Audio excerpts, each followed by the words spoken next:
Estamos em Malaquias 3, nessa profecia que fala a respeito da vinda do próprio Senhor. Nós temos falado sobre os enigmas, os mistérios que fazem parte dessa profecia, que fala tão claramente sobre a vinda de Jesus. Fala sobre a primeira vinda, mas também, como vimos, fala da segunda. E vimos que tem várias coisas incluídas, várias coisas que fazem parte dessa profecia. E na aula passada nós falamos sobre 5 mistérios, 5 enigmas, 5 coisas que não ficam tão claras para nós.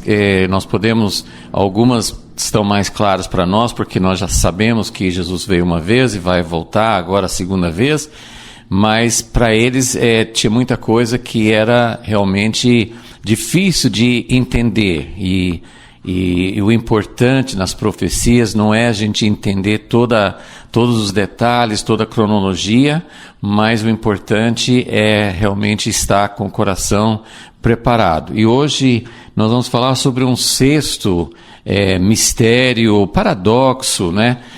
Não é uma coisa assim, é um mistério, porque ele fala a respeito que a vinda do Messias. Ele fala o Senhor que vocês buscam, esse Senhor que vocês querem, que vocês vão ter prazer na sua vinda. E depois, em seguida, no versículo 2, ele já fala, mas quem suportará? Então esse é mais um paradoxo, né? Mais um enigma dentro dessa profecia. Como que nós podemos, como é que ele podia dizer assim? Na verdade, ele está respondendo as queixas, as perguntas do povo, dizendo, onde está o Deus da justiça? Quando que vai ter justiça? E ele fala, justiça vai ter quando o mensageiro o próprio Messias, né? Tem um mensageiro, mas tem o próprio Jesus, que é o mensageiro da aliança. Quando ele vier, então vai ter justiça. Mas ele fala, esse Senhor, vocês estão querendo muito, vocês querem que ele venha. Mas, ao mesmo tempo, ele coloca, mas quem suportará o dia da sua vinda? Então, é uma contradição, né? A gente quer que ele venha, mas quando ele vier, será que vai ser ruim para nós? Não vai ser aquilo que a gente esperava? Então, vamos orar, vamos buscar entendimento, como Daniel fala no livro dele, né? Que os sábios, os entendidos, que nós possamos ser esses sábios que entendem esses paradoxos, né? Nós não temos a solução de todas as nuances, de todos os detalhes, de toda a cronologia, até mesmo assim, como que vai ser essa preparação, ou como que vai ser exatamente quando Jesus voltar. Temos algumas informações nas Escrituras, mas tem tanta coisa que a gente não sabe. Mas os entendidos são aqueles que sabem o que precisa saber para estar pronto para a vinda. E é exatamente esse o nosso assunto, né? Se for pensar, realmente é o tema central dessa profecia de Malaquias 3. Que ele vem de repente, mas precisa ter um mensageiro antes. Por que tem que ter um mensageiro antes? Para preparar o caminho. Senhor, nós pedimos que os nossos corações possam estar preparados, que nós possamos ser os sábios, os entendidos, não por acumular tanto conhecimento, não por sermos excepcionalmente inteligentes ou nada disso, mas que nós sejamos pessoas que realmente anseiam por Tua vinda, que nós possamos desejar a Tua vinda. É importante que nós possamos ansiar por Tua vinda. Mas o que significa essa profecia dizendo quem suportará o dia da sua vinda? Então, Senhor, nós queremos estar preparados e queremos desejar a Tua vinda e queremos que a Tua vinda não seja insuportável para nós. Pedimos esse entendimento e que o Senhor abra a Tua palavra para nós neste momento. Pedimos em nome de Jesus. Amém. Então, vamos ler mais uma vez, Malaquias 3, versículo 1. Vede, preste atenção, eis que eu envio o meu mensageiro. Esse mensageiro vai preparar o caminho. Na tradução da Nova Aliança, né, nos Evangelhos, ele fala que ele irá diante da minha face. Então, esse mensageiro, ele tinha um papel muito importante para preparar o caminho para a vinda do Senhor, porque aí ele fala, de repente virá ao seu templo o Senhor. É Deus que está falando, mas quem que é o Senhor que virá ao templo? Falamos sobre isso, que Deus Todo-Poderoso, o Senhor dos Exércitos. No final do versículo ele fala que Ele é o Senhor dos Exércitos, Ele é o Deus Todo-Poderoso, Ele é o Pai, Ele é o Criador, Ele é quem planeja todas as coisas, é Ele que envia. Ele envia um mensageiro, mas Ele vai enviar seu próprio Filho, Ele vai enviar o Messias, que é o mensageiro da aliança. Eis que de repente virá ao seu templo, o templo é dele, o Senhor a quem buscais. Então, eu queria chamar a atenção hoje, especialmente, para essas duas frases, né? Porque no meio do versículo 1 do capítulo 3, ele repete, né? De repente virá ao seu templo o Senhor, a quem buscais. Agora ele vai falar a mesma coisa em outras palavras. Quem é o Senhor? É o mensageiro da aliança. Então tem um mensageiro que vem antes do Senhor e tem o Senhor que vem, que é o mensageiro da aliança. Então o Senhor é o mesmo mensageiro da aliança, é um outro mensageiro, não é o primeiro, e ele repete também em outras palavras, ele fala, o Senhor a quem buscais, o mensageiro da aliança a quem desejais. Então, vocês estão buscando, vocês estão desejando, vocês estão ansiando por sua vinda. Então, isso ele repete duas vezes, né? Ele repete essa frase. Quem é o Senhor que vem? É o mensageiro da aliança. E que vocês acham sobre a vinda? O que vocês esperam? O que vocês... você fala assim, de repente, mas é o Senhor a quem vocês estavam buscando. Era isso que vocês estavam querendo. E nós poderíamos passar em muitos textos, tanto do Primeiro Testamento como da Nova Aliança, mostrando que o povo realmente desejava. Lembra quando Jesus veio, quando Jesus nasceu, tinha Simeão no templo que ansiava, tinha também assim, a senhora de idade, né, que estava também aguardando. Os dois estavam, né, com idade já, né? E eles estavam esperando, né? Ana estava esperando e também Simeão estava esperando a vinda. José de Arimateia era um homem que aguardava o reino de Deus. Então eles cita várias pessoas no tempo de Jesus, várias pessoas que Paulo cita, assim, que as 12 tribos ansiavam pela esperança de Israel. Então, eles tinham uma expectativa, eles tinham uma esperança. Então, isso existia antes do tempo de Jesus. Essa expectativa, e daqui a pouco vamos ler alguns textos nos profetas que mostram que a vinda deste Senhor, o mensageiro da aliança, o Messias, o filho de Davi, o rei, aquele que eles estavam aguardando, aquele foi anunciado, né? Moisés começou falando, o profeta semelhante a mim.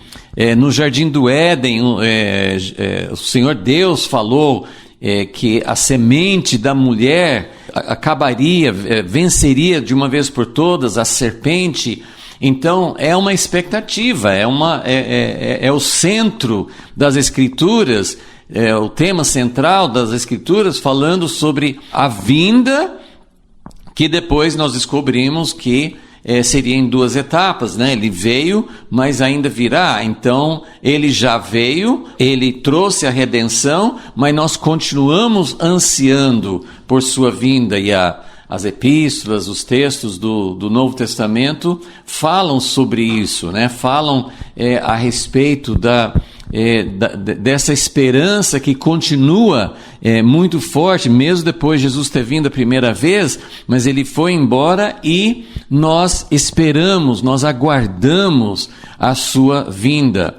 Então, tudo isso faz parte desse tema que está aqui bem no meio do versículo 1, falando a respeito desse desejo, desse anseio pela vinda do Senhor, pela vinda do Messias. E então isso é importante a gente captar, porque no versículo 1 ele fala sobre o mensageiro, ele fala sobre o próprio Messias chegando, e ele fala sobre a expectativa, ele fala sobre este anseio, essa alegria que causaria a vinda dele. Vocês estão buscando. Chegará aquele que vocês estão buscando, chegará aquele que vocês anseiam por ele. É ele que vai trazer alegria, é ele que vai trazer paz, é ele que vai trazer justiça. Mas aí vem o versículo 2, mas quem suportará o dia da sua vinda? E quem subsistirá? Quem? Né? A ideia, essa pergunta retórica, é uma pergunta que praticamente diz assim: ninguém vai suportar o dia da sua vinda. Ninguém vai subsistir quando ele aparecer. Então, aqui nós temos falamos sobre os outros 5, né, na aula passada, mas agora, então nós acrescentamos mais um, que é mais um paradoxo, né, mais um mistério que está aqui no meio dessa profecia, que é a vinda dele vai trazer alegria. As profecias falam sobre isso.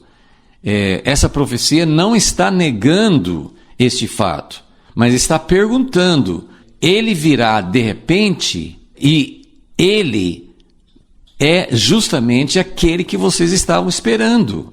Ele é justamente aquele que vocês desejavam, vocês ansiavam por ele. Mas a pergunta é: quem subsistirá, quem suportará o dia da sua vinda? Por quê? E o versículo 2 completa: porque ele é como o fogo do ourives e como o sabão dos lavandeiros. Então, o fogo do ourives é para refinar. O fogo é necessário para derreter esses metais preciosos, tanto a prata como o ouro. Você precisa derreter esses metais, e quando eles, por causa do intenso fogo, do calor do fogo, por causa disso, o metal derrete, e aquilo que estava misturado no meio, né, que chamamos de escória, de impurezas, essas impurezas, elas vão se separar por causa do fogo, por causa do calor. Por isso que traz a purificação, porque estava o ouro e a prata, são coisas preciosas, mas elas estavam misturadas com impurezas, e é só o fogo que consegue separar as impurezas daquilo que é puro e real. O sabão do lavandeiro é para purificar, para embranquecer, para alvejar as vestes. Um sabão normal, até os dias de hoje, nós sabemos, né, não é qualquer lavagem, só a água não tira, às vezes nem certos tipos de sabão em pó, sabão líquido, não vão tirar. Então, às vezes precisa de água sanitária, às vezes precisa de algo mais forte, de um produto mais forte, que vai realmente tirar aquela mancha, vai tirar aquilo que estava causando uma mancha, uma impureza, algo que faz com que a veste não seja totalmente branca, totalmente preparada. Então, e aí ele fala no versículo 3 que ele vai se assentar como fundidor, purificador de prata, e ele vai purificar os filhos de Levi, vai refiná-los como ouro e como prata. Então eles trarão ao Senhor ofertas em retidão, e as ofertas de Judá e Jerusalém serão aceitáveis ao Senhor. E como nós já vimos, o livro de Malaquias trata muito dessa questão de ofertas. Ele fala das ofertas que os sacerdotes traziam.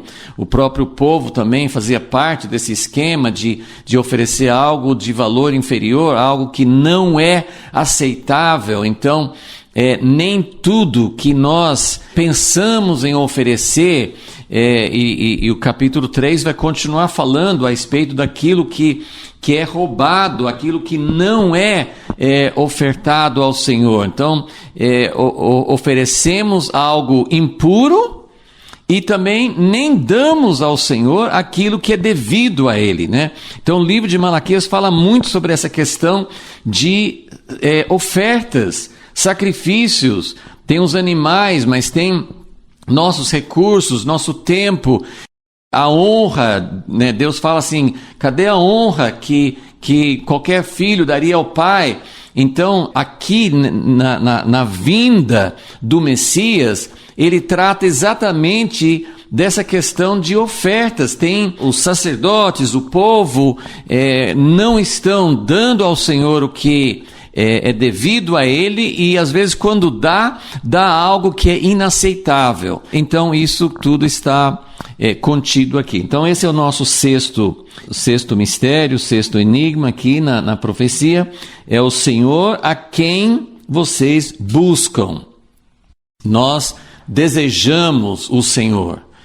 Se você for falar com o povo cristão, de qualquer tipo, de qualquer corrente, de qualquer segmento, se perguntar, você gostaria, você quer que Jesus volte? Provavelmente a resposta vai ser sim, mas essa pergunta, ela precisa ser qualificada, e a gente precisa entender o que significa isso. Por que, se nós desejamos o Senhor, por que o dia do Senhor seria insuportável para nós? Então, essa é a pergunta que está diante de nós. Eu quero só, antes de ir mais a fundo nessa questão, assim, de o que significa isso, e o que nós podemos fazer para que a resposta do versículo 2, quem suportará? E como eu falei assim, é uma pergunta que dá a entender que ninguém suportará, porque quem suportará? Ele está dizendo assim, ninguém vai suportar a vinda dele. Mas se nós estamos querendo a vinda dele, então como eu posso querer a vinda de Jesus e não suportar a sua vinda? E aí nós entendemos que isso está relacionado à preparação. É justamente por causa desse fator, é justamente por causa desse enigma que precisa do preparador. E exatamente é o centro dessa profecia. Porque ele fala a solução para a injustiça, a solução para tudo. Ele vai terminar essa parte no versículo 5 falando, então eu chegar-me-ei para juízo e vou colocar em ordem tudo, não vai ter mais injustiça. E tantas profecias falam sobre isso. Isaías 11, que Jesus, o servo, o Messias, o enviado do Senhor, ele virá e ele vai julgar com retidão, vai acabar com a injustiça. Se a gente tem um coração pelo menos um pouquinho sensível, um pouquinho de sensibilidade para o Senhor e um pouquinho de sensibilidade para o que está acontecendo no mundo, a gente vai realmente dizer, eu quero o reino de Deus, porque eu estou cansado de injustiça. Estou cansado de ver governo A, governo B, partido A, partido B, solução A, solução B, e sempre resulta na mesma coisa. Não tem justiça, não tem verdade, não tem algo em quem você possa confiar, nem pessoas, nem propostas, nem informações. Se a gente realmente olhar, nós não podemos confiar em nada, e quanto mais se multiplica informação, redes sociais, fontes de informação, menos confiáveis são, menos confiança nós podemos ter. Então, nós ansiamos por nós mesmos, mas ansiamos pelo mundo. A gente olha a situação de guerras, de desigualdade, de sofrimento, de doenças, de tantas situações. Aonde quer que você olhe, tem injustiça. Então, a solução, recapitulando, essa profecia de Malaquias 3 é uma resposta a pergunta deles: onde está o Deus da justiça? E como que Deus está tolerando pessoas injustas? Então, vem uma resposta dizendo: um dia não vai tolerar mais. Um dia ninguém vai poder dizer que Deus está aprovando, que Deus está permitindo aquilo que não é certo. Quando Jesus vier para estabelecer seu reino, acabou, não vai ter mais injustiça. Esse é o fato que fala no versículo 1 de Malaquias 3 e no versículo 5. Mas todo o resto, dentro do versículo 1 e do versículo 2, 3 e 4, na verdade ele está falando sobre preparação. Preparação, porque como que alguém, não é Israel, ou a igreja, ou quem não está na igreja, ou países cristãos, ou países não cristãos, ele está dizendo: quem suportará o dia da sua vinda? Eu nem vou ler lá agora, mas em Amós capítulo 5, isso foi uma profecia dada antes do cativeiro das 10 tribos, né? bem antes desse período aqui. E o profeta Amós, no capítulo 5, acho que é versículo 18, algo assim, ele fala assim: ai de vocês que querem o dia do Senhor. O que vocês estão querendo com o dia do Senhor?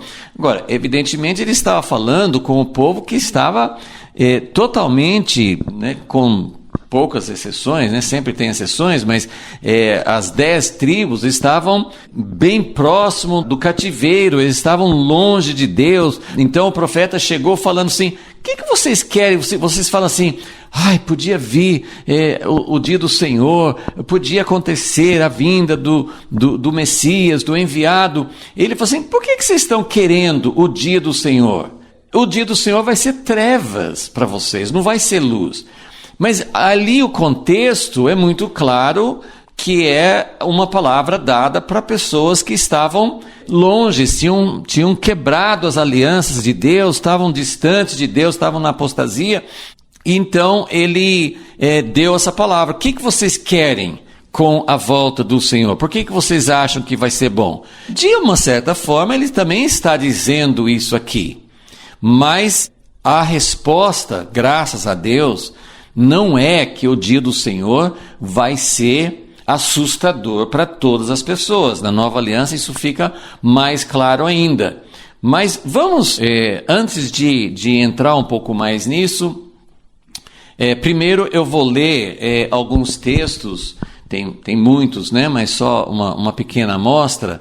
Eu vou ler alguns textos em que os próprios profetas, os mesmos profetas que falavam do juízo de Deus, os mesmos profetas que falavam que Deus julgaria toda a injustiça, que Deus julgaria no meio do povo dele, né? Porque às vezes a gente vê profecia contra a Babilônia, profecia contra a Síria, profecias contra as nações que não conhecem a Deus, mas a maioria das advertências, as maiorias daquilo que os profetas e mesmo no Novo Testamento, né, o apóstolo Pedro fala assim: é hora de chegar o juízo e vai começar na casa de Deus. Então, as advertências de Deus começam com o próprio povo de Deus.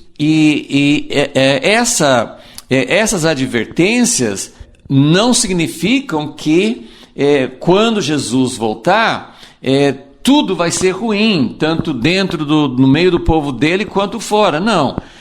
As profecias falam de alegria, né? De essa parte assim que vocês desejam. Isso é algo que faz parte aqui de muitas profecias. Então vamos ver, vamos voltar aqui para Zacarias capítulo 2, vamos ler só uma pequena amostragem de textos que falam da alegria que é pensar na vinda, né? Para eles era a primeira vinda do Messias. Zacarias 2, versículo 10 fala assim: exulta e alegra-te, ó filha de Sião, porque eu venho e habitarei no meio de ti, diz o Senhor.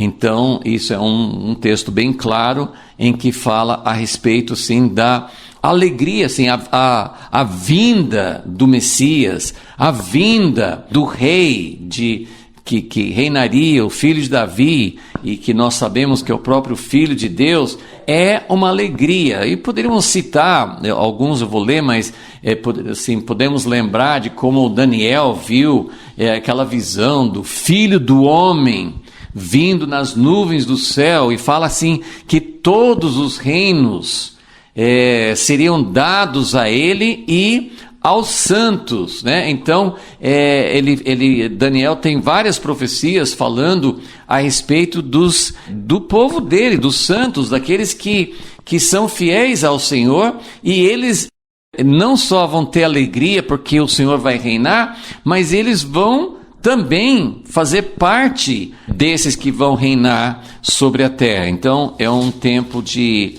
alegria. Voltando mais algumas poucas páginas aqui de Zacarias, no profeta Sofonias 3, capítulo 3 e versículo 14. Canta alegremente, ó filha de Sião, rejubila, ó Israel, regozija-te e exulta de todo o coração, ó filha de Jerusalém. O Senhor afastou o teu castigo, lançou fora o teu inimigo, o Senhor, o Rei de Israel, está no meio de ti. Então, são algumas profecias.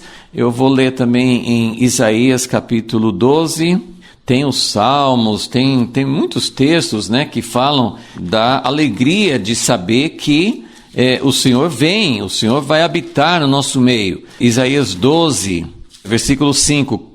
Cantai ao Senhor, pois fez coisas grandiosas, saiba-se isto em toda a terra, exulta e canta de gozo, ó habitante de Sião, pois grande é o Santo de Israel no meio de ti. Então, a vinda de Deus para habitar, a vinda do Filho de Davi, do Filho de Deus para salvar, para trazer paz, para trazer justiça, é realmente um motivo de alegria, e temos muitos textos que falam a respeito disso, né? Então, isso só para confirmar, a gente poderia procurar, como falei no livro de Salmos, fala muito sobre cantar, regozijar-se, em Salmo 96, Salmo 98 e assim por diante, né? Quando Isaías proclama, né? Então vamos agora falar um pouquinho sobre a vinda do primeiro mensageiro, João Batista, para entender melhor como funciona essa preparação que vai fazer com que o dia da vinda de Jesus não seja um dia insuportável, que não seja um dia em que a gente precise temer, né? O livro de Apocalipse fala, os profetas falam, tem muitas profecias a respeito do grande e terrível dia do Senhor, É o dia em que muita gente vai falar, né, no livro de Apocalipse fala assim, que eles vão falar com as pedras, com as montanhas para cair sobre eles, coisas assustadoras, coisas terríveis em que as pessoas vão dizer assim, a gente não quer que ele venha, a gente tem medo da sua vinda. Então, a minha pergunta é essa: como nós podemos ter essa alegria que acabei de ler? Como que nós podemos dizer, Senhor, nós vamos exultar, nós vamos cantar, porque Jesus vem, porque acabou a tristeza, acabou a injustiça, acabou a doença, acabaram as lágrimas.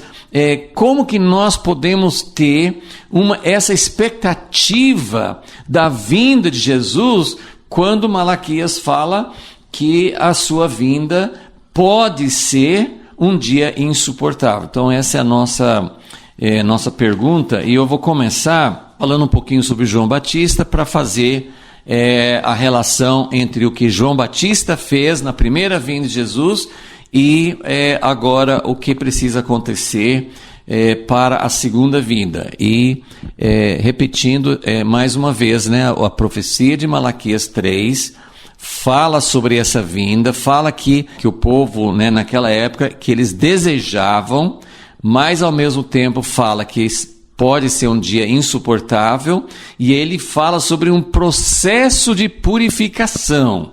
Né, Malaquias, né, esses textos que acabamos de ler, né, versículos 3 e 4, fala sobre esse processo de purificação.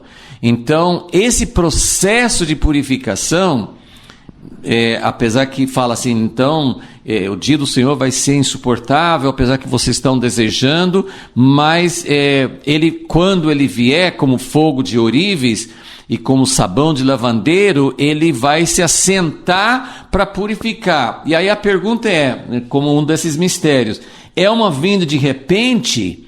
É uma vinda em que ele vai para ter justiça, para ter o reino de Deus? Tem que arrancar o que é ruim. Jesus não vai voltar para o mundo continuar misturado. Não vai continuar sendo assim, ter uma mistura de gente boa e gente ruim, de trigo e joio, mas ter uma mistura dentro do próprio coração da gente. Não é só mistura no meio da igreja, no meio do mundo, no meio de tudo quanto é parte, em Israel. Não tem nenhum lugar onde não tenha mistura. E como que vem o reino de Deus? E como que vai ter justiça? E por que o dia do Senhor vai ser o grande e terrível dia? Por que vai ter fogo? Por que vai ter destruição? Por que vai ter juízo? Por causa de mistura. Então, quando Malaquias fala, o dia do Senhor vai ser um dia desejável, vocês estão desejando, mas ao mesmo tempo vai ser insuportável, aí ele fala da purificação. Então, nós entendemos, né, dá para a gente entender que ele vem de repente, mas tem que ter uma preparação. Nem todos estarão preparados. Nem todos estarão preparados. Por isso que o dia da vinda do Senhor vai ser assustador para algumas pessoas. E pode ser para nós mesmos, se nós não estivermos preparados.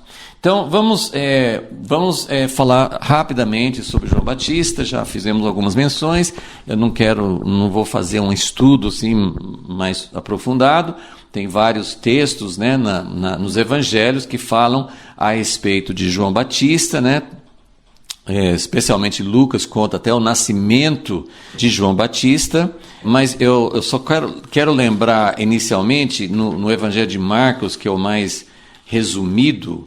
Marcos começa assim, Marcos capítulo 1, versículo 2. Como está escrito no profeta Isaías. E é uma coisa interessante aqui, para quem gosta de ver assim, tá vendo? Tem um erro aqui nas escrituras. Ele fala assim, como está escrito no profeta Isaías, eu envio o meu anjo, que é mensageiro, eu envio o meu mensageiro diante da tua face, o qual preparará o teu caminho. Esse texto não está em Isaías. Esse texto, eis que envio meu anjo diante da tua face, é Malaquias 3. Mas depois, no versículo 3, ele fala de Isaías. Voz do que clama no deserto, preparai o caminho do Senhor, endireitai as suas veredas. Então, Marcos ajuntou dois textos. Um deles realmente veio de Isaías, o outro veio de Malaquias. Então, eu estou lendo isso aqui para mostrar que os dois textos proféticos, as duas profecias que falavam a respeito de João Batista são Malaquias 3, esse texto que nós estamos estudando em Malaquias, que fala: eis que eu envio o meu mensageiro diante da tua face, o qual preparará o teu caminho. Essa foi a palavra de Malaquias, então, dando ênfase à preparação para a primeira vinda de Jesus. Marcos fala princípio do evangelho, princípio de tudo que vai falar sobre Jesus, e os quatro evangelhos falam de João Batista, os quatro evangelhos citam a profecia de Isaías. E não sei se todos os quatro, não me lembro agora se todos os quatro falam de Malaquias 3. Mas os quatro evangelhos falam de João Batista, todos os quatro com certeza falam de Isaías 40, voz do que clama no deserto. Mas depois Jesus especificamente, ele relaciona em Mateus 11 e Lucas 7, ele relaciona a profecia de Malaquias a João Batista. Então, vamos ler, nós estamos aqui estudando Malaquias 3, mas vamos ler em Isaías 40 essa profecia a respeito de João Batista, porque são as duas profecias que falam, que mostram que teria que ter um mensageiro, teria que ter uma preparação antes da primeira vinda, e nós temos mostrado que como as profecias sobre a vinda de Jesus misturam a primeira e a segunda vinda, em muitas delas você tem as duas vindas numa mesma profecia, então a preparação para a vinda do Messias inclui uma preparação para a primeira vinda, que a gente sabe que teve, mas uma preparação para a segunda vinda também. Então, Isaías 40, versículo 3, voz do que clama no deserto, preparai o caminho do Senhor. E se nós fôssemos voltar aí para o versículo 1 de Isaías 40, ele fala: consolai o meu povo. Por que consolar o povo de Deus, o povo de Israel? Porque finalmente vem o libertador, finalmente vem o Messias, finalmente vem aquele que foi prometido, que vai resolver a questão, como Jeremias fala, como Ezequiel fala a respeito assim, da primeira aliança que é de Deus. Deus não removeu e nem vai remover a primeira aliança, mas a primeira aliança faltou a vinda da nova aliança, do Messias, para que esta aliança de Deus com o seu povo pudesse realmente trazer a transformação necessária e unir um povo ao Senhor. Então, consolai, porque Israel sofreu, porque nunca conseguia ser fiel a Deus. E eu posso dizer que a igreja não tem sido fiel mesmo com a nova aliança. Então, nós esperamos a consolação, nós esperamos a vinda do reino de Deus. É a nossa expectativa, é esse Jesus que nós buscamos, é esse reino que nós buscamos, é por isso que nós ansiamos. Então ele fala, voz do que clama no deserto, porque vai ter uma consolação, vai ter uma vinda, a primeira e a segunda, mas antes da vinda precisa ter uma preparação. Essa é a mensagem de Malaquias 3. Essa é a mensagem aqui de Isaías 40. Esse foi o cumprimento parcial de João Batista, que veio para preparar o caminho. Voz do que clama no deserto, preparai o caminho do Senhor, endireitai no ermo vereda nosso Deus. Então, como eu já falei, essa preparação, era conhecida no mundo daquela época e é conhecida até hoje, que quando o rei chega para um lugar, e mais uma vez eu quero mostrar a diferença. Quando o rei está à frente de um exército e vai chegar num lugar para conquistar, não tem preparação. Para conquistar um território inimigo, para derrotar inimigos, você não quer preparação. Você não quer que eles saibam de antemão. Não tem aviso. Tem o exército chegando, se possível de surpresa, para conquistar. Por que precisa de preparação para a vinda do rei? Porque o rei está chegando para um povo que faz parte do seu reino. A profecia aqui é Deus chegar para o seu povo. É Deus vir para aqueles que são dele.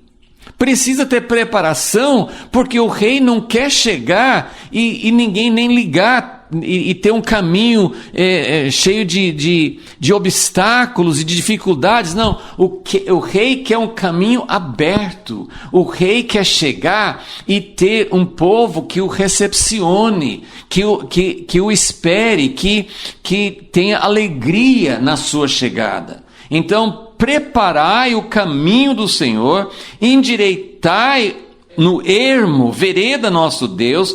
O vale será exaltado, o monte será abatido, o torturoso será endireitado, o que é escabroso aplanado. E a glória do Senhor se manifestará a toda a humanidade, e toda a humanidade juntamente a verá, pois foi a boca do Senhor que o disse. Ok. Então, aqui versículo 9, anunciador de boas novas a Sião.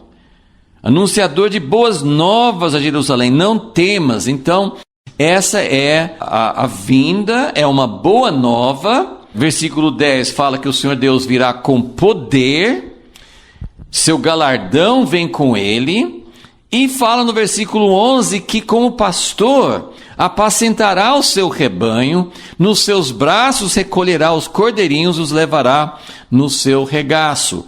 Então, aqui está falando sobre algo maravilhoso, né? Que é Deus chegar a seu povo, mas precisa ter uma preparação.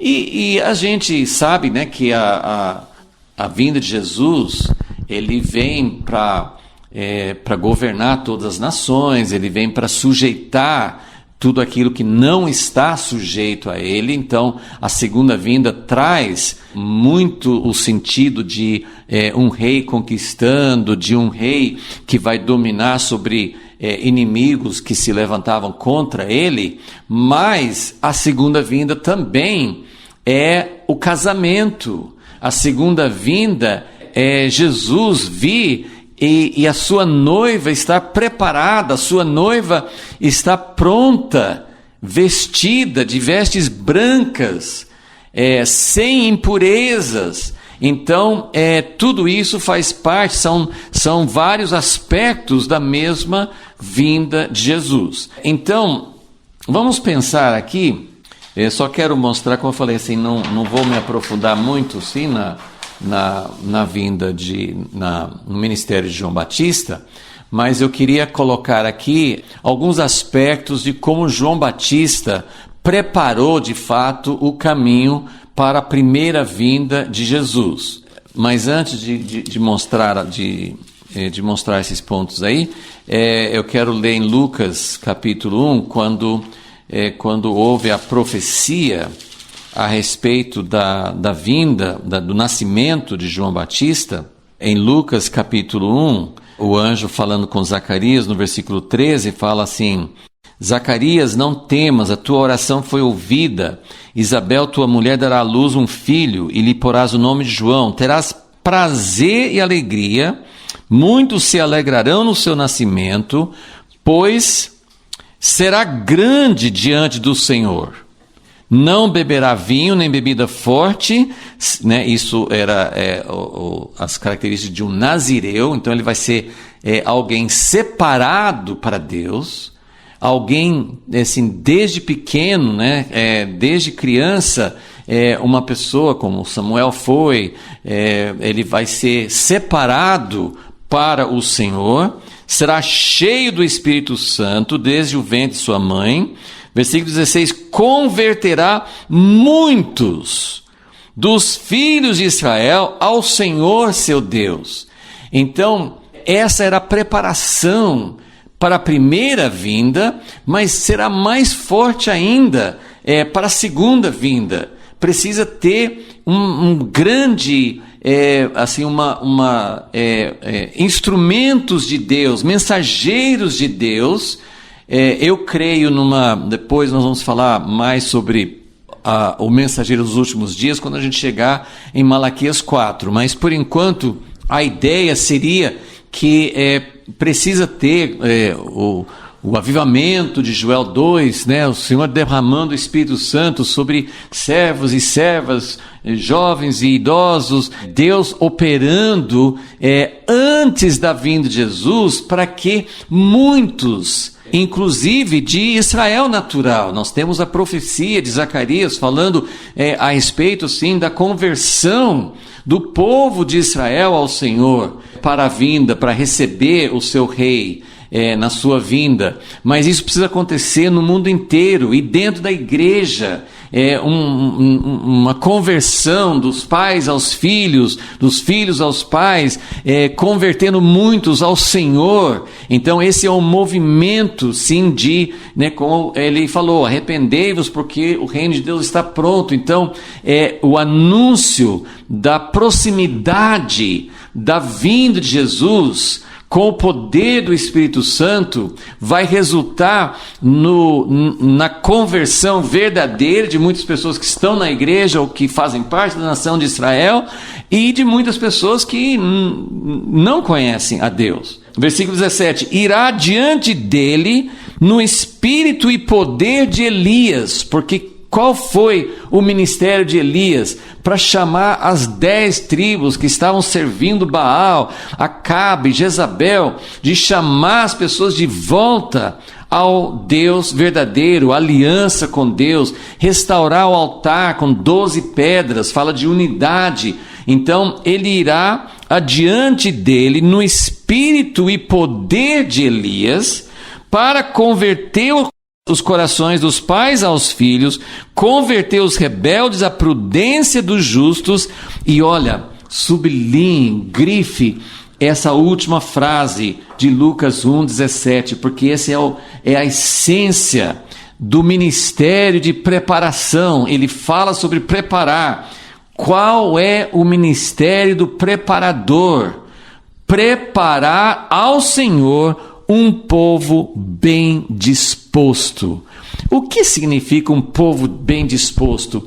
É uma noiva que quer casar com o noivo, é uma noiva que está apaixonada, que deseja, que fale, venha logo, eu não quero mais continuar esperando, eu quero que o Senhor venha, eu quero casamento, eu quero participar, eu não quero essa outra vida, eu quero entrar na vida verdadeira, plena e total de união com Deus. Então, esse é o ministério do preparador.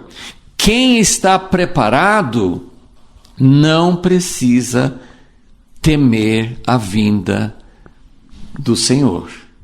Para quem está preparado, o dia do Senhor não é insuportável. Mas que preparação é essa? Claro que a gente não é uma definição, não é seguir umas regrinhas, não é falar assim, bom, deixa eu fazer o que é necessário, aí eu sei que eu estou preparado, sabe, quem prepara para uma prova e estuda 5 pontos, pelo menos dá para tirar 5, assim, não é essa ideia de fazer o mínimo possível, não é essa ideia de falar assim, que coisa chata ter que preparar, bom, vou preparar tal. Quem está ansioso para casamento, a preparação não é um peso. Se você pensar assim, eu preciso receber, vem uma pessoa na minha casa, Se é uma pessoa com quem eu não tenho afinidade, se é uma pessoa chata, exigente, se é alguém que eu acho que eu não vou saber receber bem, então a preparação é um peso. A preparação é chata. A preparação vai me causar angústia.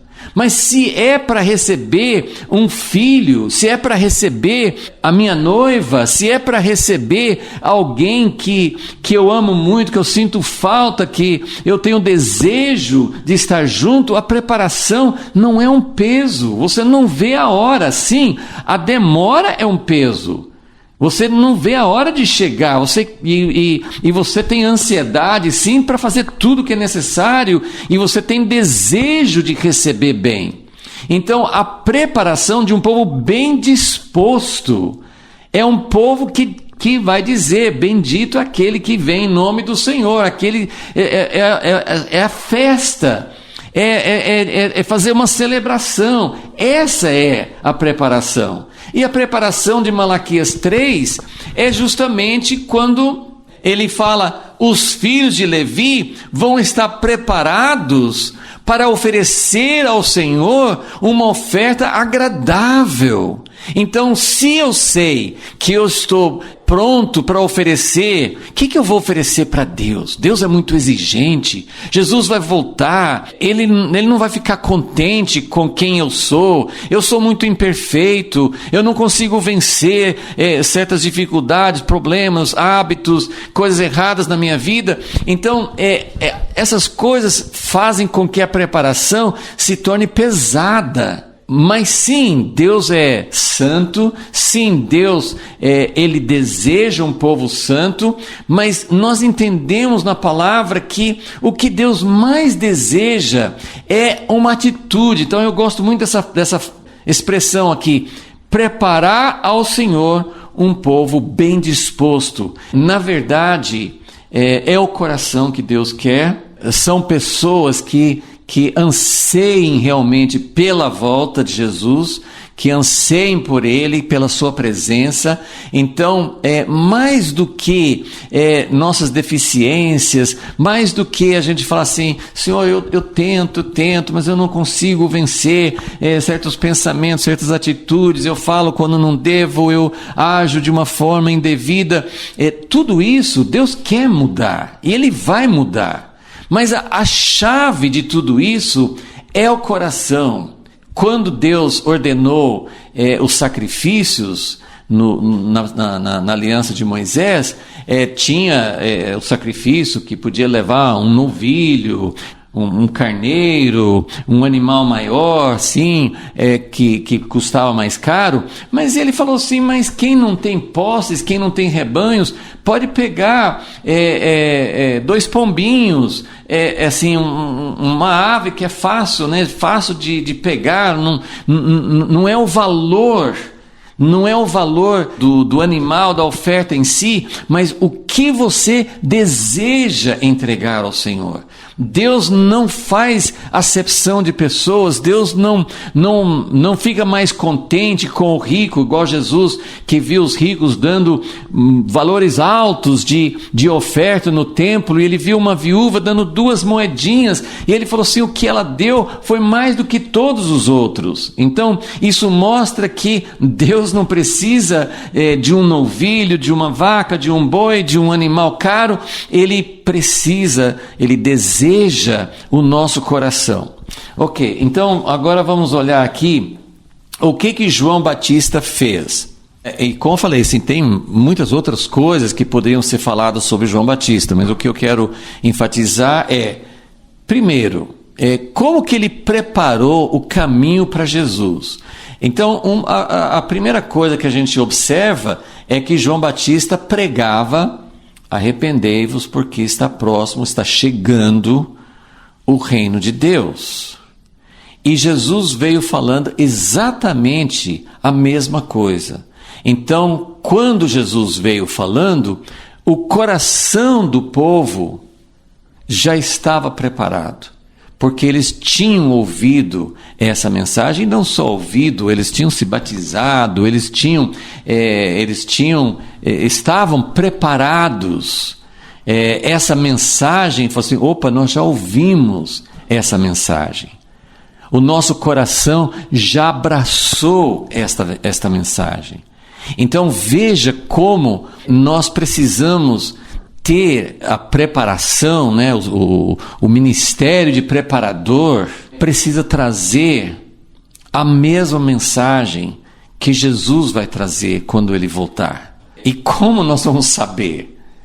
Como nós vamos saber? Como João Batista soube? Porque Deus revelou para ele. Deus chamou João Batista e o capacitou, o encheu com o Espírito Santo. Ele tinha a mensagem que Jesus iria pregar. E esta mensagem já veio preparando o caminho. Então, foi a mesma mensagem e as pessoas que receberam essa mensagem estavam com o coração preparado. Tem um texto que eu acho assim um texto muito chave, só está em Lucas, no Evangelho de Lucas, e está no capítulo 7, eu quero ler, porque eu acho fundamental aqui ter uma observação que mostra como foi eficaz a preparação que João Batista fez para a primeira vinda. Em Lucas capítulo 7, ele fala assim, foi na mesma ocasião que relata em Mateus também, mas Mateus não tem essa distinção final. Foi quando João Batista estava na prisão e ele mandou os mensageiros e mandou os mensageiros perguntar para Jesus se era ele mesmo o Messias que devia vir, ou se eles tinham que esperar outro. Então, João Batista, o grande preparador, ele teve dúvidas no fim, se ele tinha apontado a pessoa certa. Você pode imaginar uma coisa dessas, assim, eu não sei se isso vai acontecer com os preparadores dos últimos dias, mas isso mostra que mesmo João Batista, com toda a revelação, e ele foi usado por Deus para preparar o caminho, mas ele estava entendendo algo errado, porque ele também achava que a vinda de Jesus seria uma só, e que nessa primeira vinda, que ele achava que era única, Jesus já ia preparar tudo, que ele ia queimar com fogo a palha, que ele ia colocar o machado na raiz das árvores. E João Batista, que tinha dado um testemunho fiel para Herodes, ele foi colocado na prisão. E Jesus não julgou Herodes. Herodes não foi julgado por Deus por ter recusado, por ter colocado João Batista na prisão, e depois ele até matou João Batista.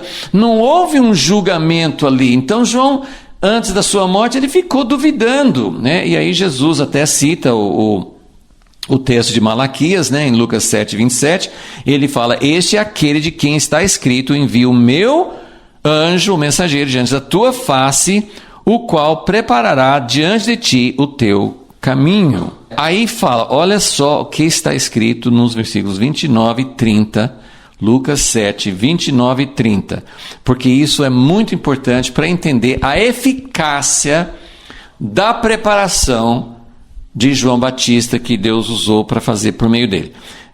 Lucas 7, 29. Todo o povo que o ouviu, até os cobradores de impostos, que eram considerados a pior escória da sociedade, até os cobradores de impostos justificaram a Deus, quer dizer, entenderam que Deus estava falando, Deus era justo e que era o caminho dele era justo, tendo sido batizados com o batismo de João. Ou seja, quem aceitou a mensagem de Jesus?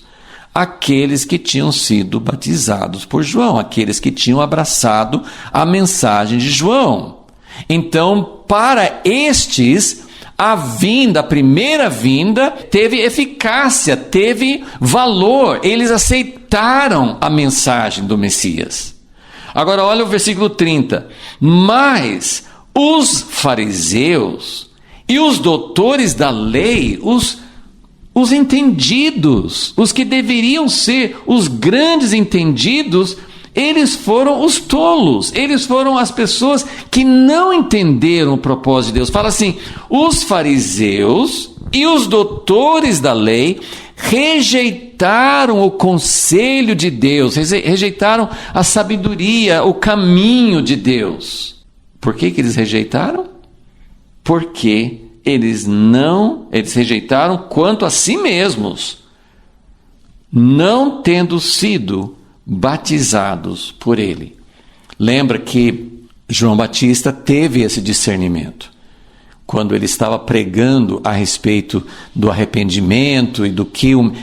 lembra que a grande característica do preparador, do mensageiro, é que ele não exalta a si mesmo. João Batista estava tendo tanto sucesso, tantas pessoas ouviam, tantas pessoas estavam aceitando a sua mensagem, que eles começaram a perguntar para João Batista se ele era o próprio Messias. Eles acharam, puxa, só pode ser ele. E ele falou assim: não, eu sou apenas uma voz. Né? Até perguntaram se ele era Elias. E ele era. Ele veio no espírito e poder de Elias. Mas até isso ele falou assim: não sou. Eu sou apenas uma voz. O meu papel é levar as pessoas para aquele que vem após mim. Então, a grande mensagem, Deus vai levantar, nossa expectativa da volta de Jesus é que tenha uma preparação eficaz antes da volta. E isso começa dentro do nosso próprio coração, mas isso também envolve outras coisas que nós vamos entrar mais nessa preparação na próxima vez, mas já dando um pouco de entendimento, o que vai preparar. Lembra que em Malaquias é o fogo do ourives. Então isso sempre é associado à tribulação. Sempre esse refinar, várias vezes, o sabão de lavandeiro é citado uma vez num contexto um pouquinho diferente em Jeremias. Então nós não temos muitas referências. Temos um Novo Testamento que fala mais de uma vez, fala em Efésios, fala em Apocalipse, sobre as vestes. As vestes da noiva precisam ser brancas, precisam ser totalmente brancas, uma noiva gloriosa, sem ruga, sem mancha, sem nada de errado. Então, a preparação das vestes. Então, esse tema, essa alegoria das vestes é usada, mas o fogo é usado mais vezes, tanto no Primeiro Testamento quanto no Novo Testamento, fala a respeito de fogo apurando, purificando, refinando o ouro e a prata. E isso sempre se refere, sempre tem uma referência a tribulações. É uma obra do Espírito Santo. Porque Malaquias fala ele, mas esse ele do versículo 3, ele se assentará para refinar. Isso tem que acontecer antes, assim como este povo aqui foi preparado antes da vinda de Jesus, a primeira vinda. Isso precisa acontecer antes da segunda vinda. Do contrário, nós não estaremos preparados e nós podemos, de repente, ser aqueles que falam: eu quero que Jesus venha, mas o profeta vai dizer: mas por que você quer? Você não está preparado? Então, para você, o dia da vinda de Jesus vai ser insuportável. É como a parábola das virgens, né? Aquelas que tinham azeite, quando de repente veio que elas estavam preparadas, mas elas não sabiam a hora e até chegaram a dormir. Mas quando o anúncio saiu, eis que o noivo vem, elas tinham azeite nas suas lâmpadas.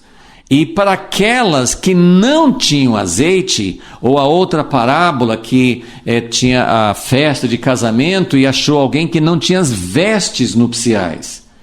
Ou a parábola dos talentos, que uns tinham multiplicado os talentos, mas um tinha enterrado o seu talento. Então, em todos esses casos, alguns estavam preparados, mesmo não sabendo quando o Senhor viria, quando seria esse dia, e às vezes até estando, até é interessante a parábola das virgens, porque até as sábias estavam dormindo, elas não estavam atentas, mas elas estavam preparadas. Então, isso mostra que de alguma forma, nós podemos não estar tão ligados com o que Deus está falando, sim, mas se nós estivermos preparados, se o nosso coração estiver preparado, então, mesmo assim, a vinda não vai ser uma vinda que cause desespero, que cause angústia, que cause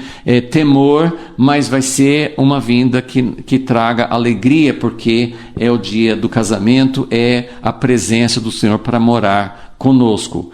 Então, João Batista preparou os corações com a mesma mensagem que Jesus veio trazendo. Então, são chaves que podem nos ajudar a entender um pouco mais sobre a preparação que precisa ter para o último tempo. E um último ponto aqui é que, como João Batista estava pensando numa vinda só, e ele pensou que ele estava preparando o caminho para o grande e terrível dia do Senhor, e não só para a primeira vinda.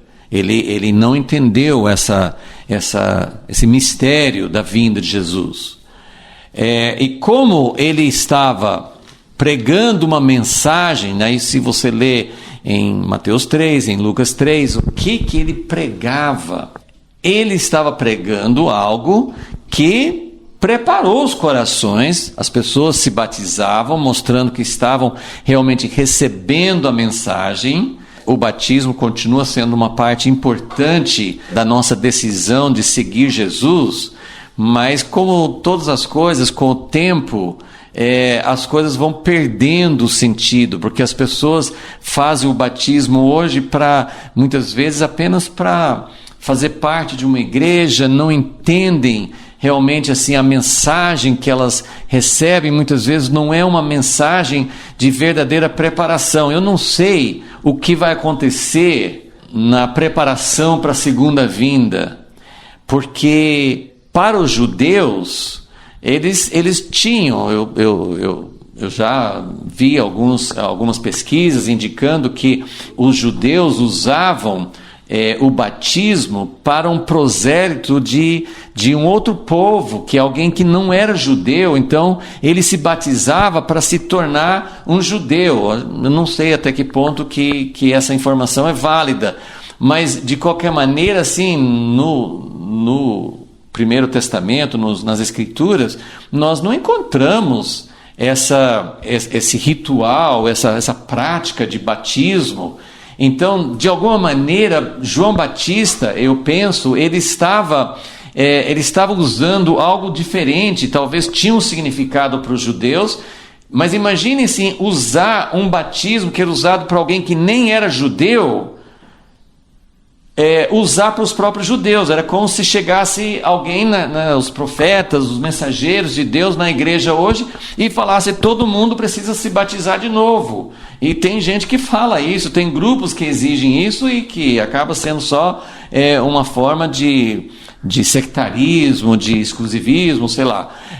Mas o fato é que quem recebia a mensagem de João Batista se batizava, eles faziam algo visível, eles tomavam uma posição diante desta mensagem que estava vindo para o povo de Israel, para o povo que estava em aliança com Deus. Então, eu não sei se vai ser uma coisa interior, eu não sei que tipo de demonstração, não sei o que Deus vai trazer à luz para que realmente qualquer coisa que a gente inventasse hoje, assinar um compromisso, sei lá, fazer um novo batismo, qualquer coisa pode se transformar apenas numa coisa vazia, uma coisa legalista, uma coisa que não tem conteúdo real. Mas eu penso que, de alguma maneira, as pessoas que recebiam a mensagem de João Batista, elas demonstravam, elas faziam um ato físico, né, de se batizar nas águas para mostrar: eu aceitei essa palavra, eu quero estar pronto, eu quero entrar no reino de Deus, eu estou arrependido, eu quero mudar de vida. E quando os fariseus chegaram para João, ele falou assim: o que vocês estão querendo fazer? Chamou de raça de víboras. E Lucas 7 fala que eles não foram batizados por ele. Mas enfim, João Batista, ele anunciou já olhando para o grande dia, o grande terrível dia do Senhor. Ele falou que aquele que viria após ele batizaria com o Espírito Santo e com fogo. Ele falou sobre o machado ser colocado na raiz das árvores. Ele falou sobre arrependimento, ele falou sobre separar a palha do trigo. Então, essas coisas foram uma preparação para a primeira vinda de Jesus, mas essa parte da mensagem dele era uma preparação antecipada para a segunda vinda, porque João Batista estava esperando realmente algo muito maior, tudo junto, né? Jesus vir já para colocar, para trazer o seu reino. Então, nós vamos parando aqui, mas vamos continuar nos aprofundando nessa questão de como que essa preparação vai ser feita. Eu não sei como vai ser feita, mas nós precisamos pelo menos olhar e entender o que fala na profecia de Malaquias, né, que ele fala sobre esse processo. Então, quando ele fala de processo, entendemos que é uma preparação. Versículos 3 e 4 não estão falando o que Jesus vai fazer quando ele voltar. Versículos 3 e 4 estão falando sobre o que precisa acontecer antes dele voltar. Então, e o que é essa preparação? O que significa? Nós não sabemos, não vamos saber assim com detalhes, mas nós temos alguns textos que podem ajudar a esclarecer. E lembrando sempre que o que Deus quer apurar lá no fundo do coração. Não, assim, João Batista falou, quando os soldados vieram falar com ele falou o que eles tinham que fazer para mudar. Quando os cobradores de impostos vieram, ele falou o que eles tinham que fazer para mudar. Tem mudanças de ações, de comportamento, de abandonar pecados, abandonar misturas, mas acima de tudo, o que Deus quer apurar é o nosso coração. Então, esse é o nosso desejo. Como eu posso estar preparado para a vinda de Jesus? Senhor, nós temos essa pergunta, e que não seja algo que só vem à mente, que a gente só examina porque estamos estudando esse capítulo na Bíblia, mas que seja algo que permaneça conosco. Se o Senhor vem, e nós cremos que o Senhor vem, o Senhor falou 2 vezes em Malaquias 3:1, eis que eu envio, e de repente ele virá, e vocês anseiam pela vinda dele, mas a vinda dele pode ser um dia aterrador para quem não está preparado. Então nós queremos passar pelo processo dos versículos 3 e 4, queremos que o Senhor apure o ouro e a prata, e que nós saibamos como oferecer algo aceitável a Ti. Esse é o nosso desejo. Queremos que o Senhor venha, queremos que o caminho seja aplanado, que haja uma preparação para que realmente o Senhor possa vir, e que o Senhor seja recebido com alegria, com celebração, e com o povo disposto para receber o Senhor. Esse é o nosso desejo e a nossa oração nesta manhã. Em nome de Jesus. Amém.